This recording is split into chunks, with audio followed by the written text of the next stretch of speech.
Far too often we see the success as it stands bold in front of us, but we rarely see it as it's standing up. Let's talk about it. I just want all of my chips. I've seen you've decided to come back. Welcome to Artistry Ascending right here on Track Life. I'm your man, the meticulously multi-talented Mark W, coming at you one more time yet again. How are you?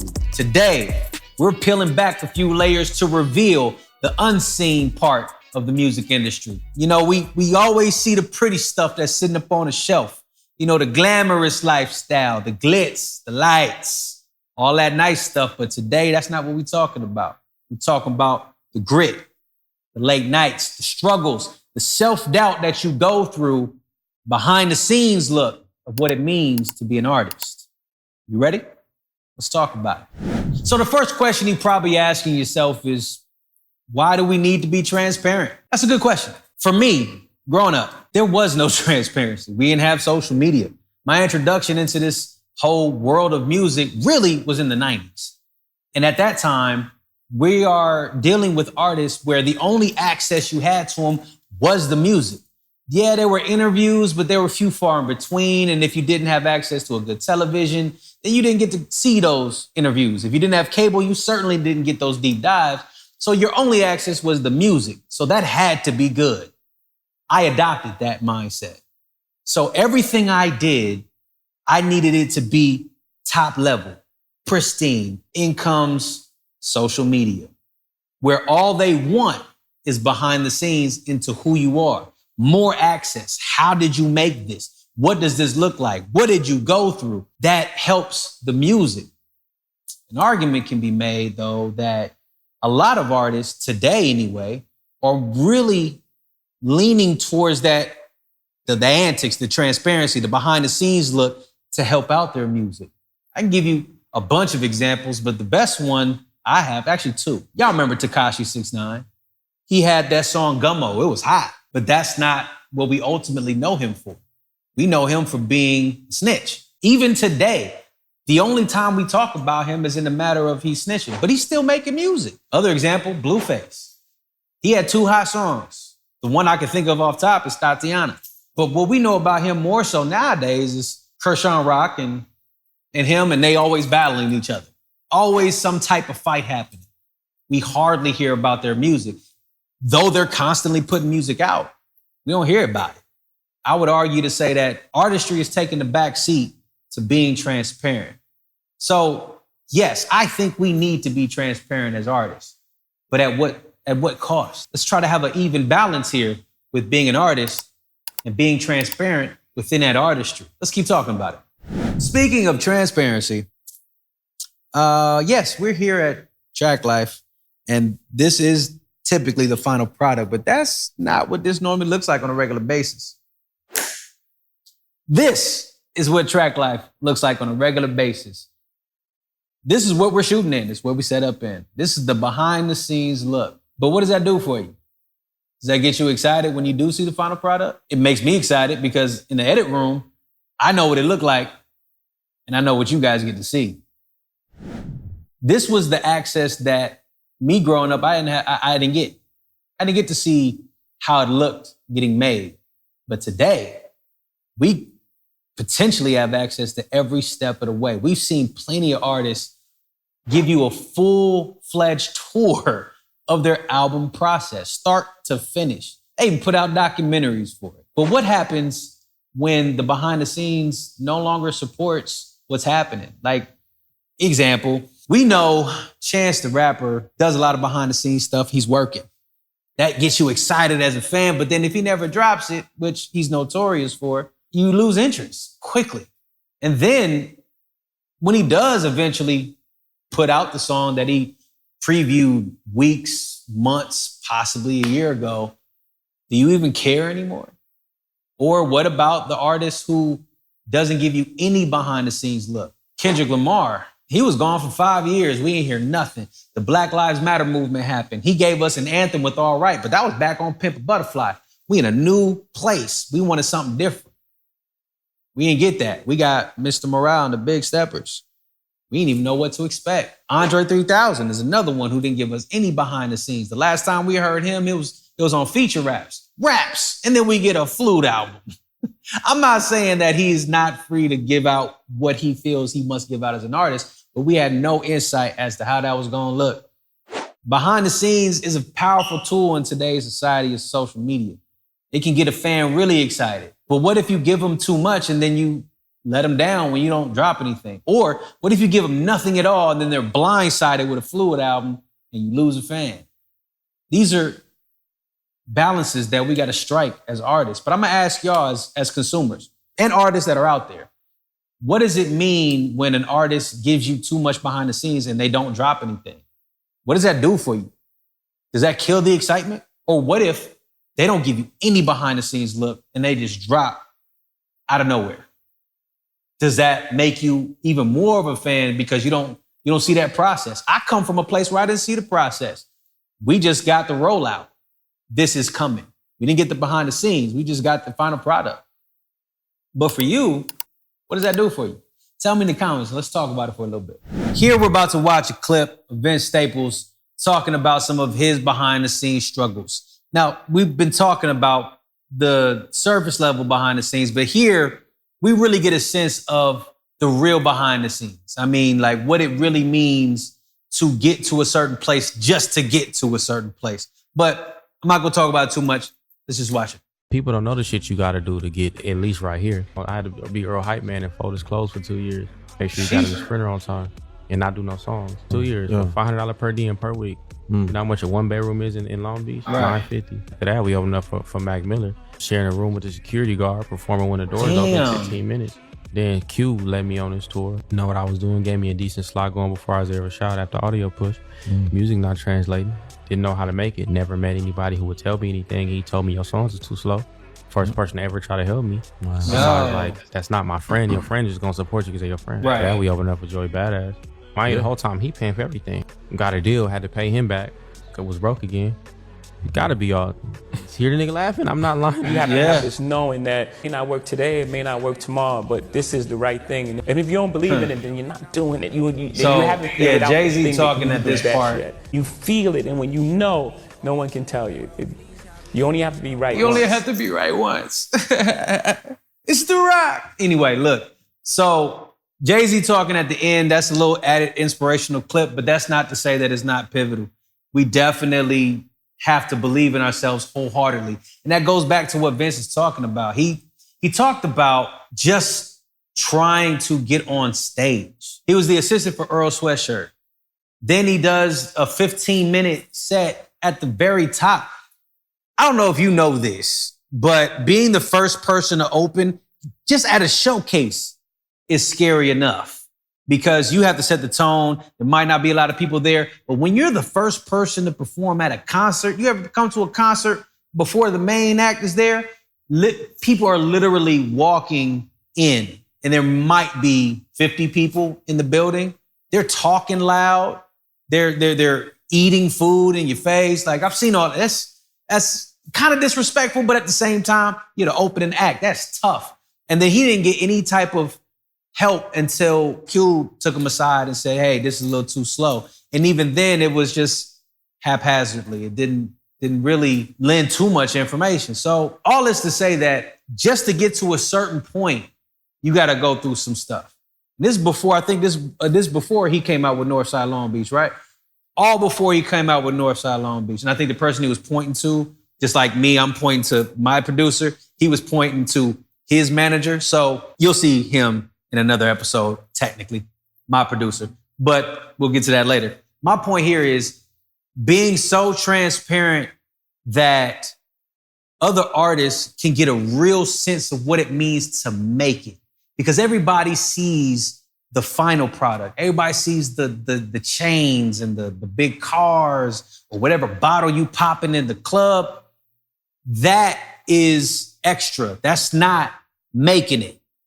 Making it is just being able to survive off of your artwork. And you can see from Vince Staples, it took him a while just to even get to a point where he can make music to make it. Know who's in your circle, know who really got your back, and understand that this life is not for the faint of heart. And if you really got a behind the scenes look, cherish that, because that's going to help you way more than that polished product over there. But let me know how you feel about it. Do you agree with what Vince Staples had to go through? Do you think that is the norm? Or have you heard another story of somebody who didn't necessarily go through the same thing Vince went through and they have an even more successful career? Let me know in the comments. Let's talk about it. I got some opinions and we're going to debate in that comment section. So I'm going to meet you there. We should all know by now that transparency, especially on social media, is an illusion. We know that there's a sense of fabrication that goes into it. People can stage their behind the scenes look. People can make it seem like they're doing one thing and it's really not. The best example of that would be Future. This is going to be a hot topic for me because this is where I disagree with a whole lot of what artists do to roll out, market, and present their music. So if you're not aware, Future's aesthetic is that of druggy. He comes off as somebody who's always on lean and he's always high, intoxicated in some type of way. Came out recently within the past few years that Future does not do any of the things he's talking about. Now, there's debate as to whether he did it or not, but he's gone on, not him, but other people have gone on record to say that he did do these things and he quit. He quit because he came face to face with his direct influence, Juice WRLD. We know Juice WRLD met his untimely death due to overdose. I believe from pills, but he was introduced to the lifestyle, admittedly, through Future's music. He told Future, I didn't try lean until I listened to one of your songs. I would argue to say that that was his introduction. Others can argue that you have that addictive personality in you before anybody's influence, but who helped push him in that direction? It was Future. Okay, he quit because of this, but how many other people suffered from that? They saw you do it because it's cool. We sit in a highly influential place here. We look cool. People want to be us. People want to follow the things we do. Now, if that's what you really do, then all right, that's what you really do. But if you no longer subscribe to it, why are we still marketing your style in that same fashion? If you're not subscribing to that lifestyle anymore, you have a responsibility. And not just because you came face to face with it, that reality happens whether you see it or not. You got to stand on your 10 on that one. You probably did more damage to other kids that you'll never see. And you'll never shake their hands. You as an artist, getting off of Future for a second, but you as an artist have that type of responsibility. And then as a consumer, the responsibility of letting that artist, though they might have made some poor decisions, letting them grow up. But that's for the next segment. Before we get into that, let me know if there's any other artists that you know that portray a lifestyle they don't necessarily live. And how do you feel about it? I know how I feel about it. I just said it. I don't agree with that. Portray the lifestyle you live, or at least phrase it in a way where it doesn't force somebody else to just do it blindly because they think it's cool and they think you thriving from it. How do you feel in the comments? Let me know. Let's talk about it. So we've been beating up on artists a little bit as far as their transparency, their behind the scenes, whether it's fabricated, whether they're doing too much or not doing enough. But some of the onus needs to go back on the fans. We got to do better at supporting positive growth from what once was to where they are now. Now, I know the last segment I beat up Future a little bit, but he does make a comment where he talks about his battles with codeine, getting off of it, and then transitioning his music to something outside of that. But the fans have become accustomed to the type of music he makes, the type of subject matter he makes, and that creates a box. Outside of Future, we also have 21 Savage, Lil Durk. 21 Savage made a shift. He got into some legal trouble. Jay-Z bailed him out. He made a shift. Fans weren't immediately supportive of that. They wanted the old 21, just like a lot of us scream out, we want the old Kanye. 21 Savage was subject to that type of subject matter as well. Not only that, Lil Durk comes out with this very positive song featuring J. Cole. Y'all seen the video, but he gets some backlash. Well, you don't sound the same. Nah, the content has changed. He's growing. right in our faces, yet the fans aren't allowing him to do that. Another example, Justin Bieber. It's probably one of the better examples. This is a kid who grew up from YouTube.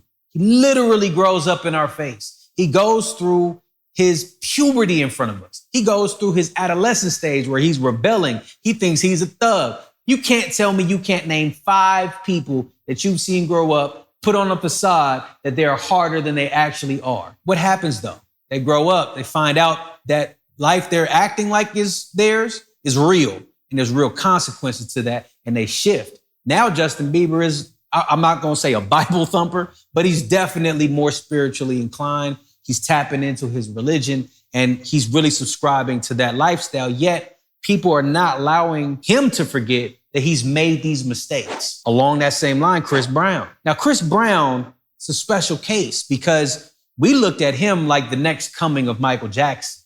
We looked at him like the next Usher, the dance moves, the singing, the range, yet he gets into some real trouble with Rihanna. We know how that turned out, and we know the battle he's gone through. Well, we're not too forgiving when it comes to letting him move past that. I'm not saying that's an easy one to get past, but it's been quite a few years since this happened, and we haven't seen him go into that type of, we've seen him go into some troubles, but not certainly that. So at what point do we as fans allow them to grow? Well, there's an example where we have allowed an artist to grow in our face. Tyler, the Creator. You remember when he first came out? His music, as me and my producer Darius talked about, he was more so exclusive. If you didn't know what was going on behind this wall, then it is not for you. And he let you know in his music, in his presentation, and how he carried himself. He was not for everybody until we get Cherry Bomb. There was a shift.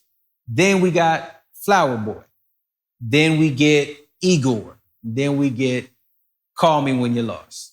There was definitely an artistic shift, a growth, and a more inclusive way he was making music. Now, Tyler, the Creator is still Tyler, the Creator, but we allowed him to grow.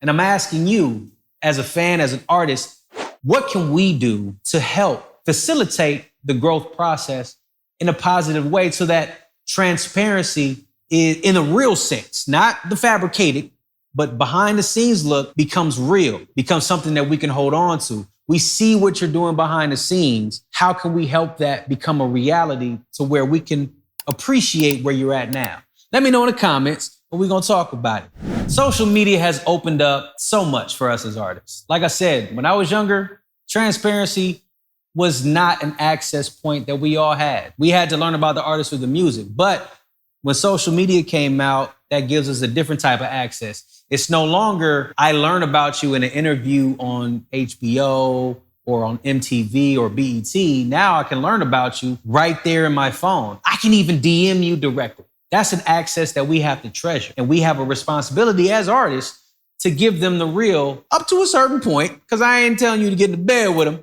Although we've seen a lot of sex tapes leak. That's another subject for another day. But at what point does this access start to hinder us? I'd like to believe that we as consumers, we as fans, and as artists can use this as a way to elevate. We need to get back to a place, or get to a place, because maybe get back to is the wrong way of saying it, but get to a place where we allow for an artist to grow in our face and allow it to shape them and make better music for all of us to enjoy. Because if we allow them to grow, and we watch it grow, champion that growth.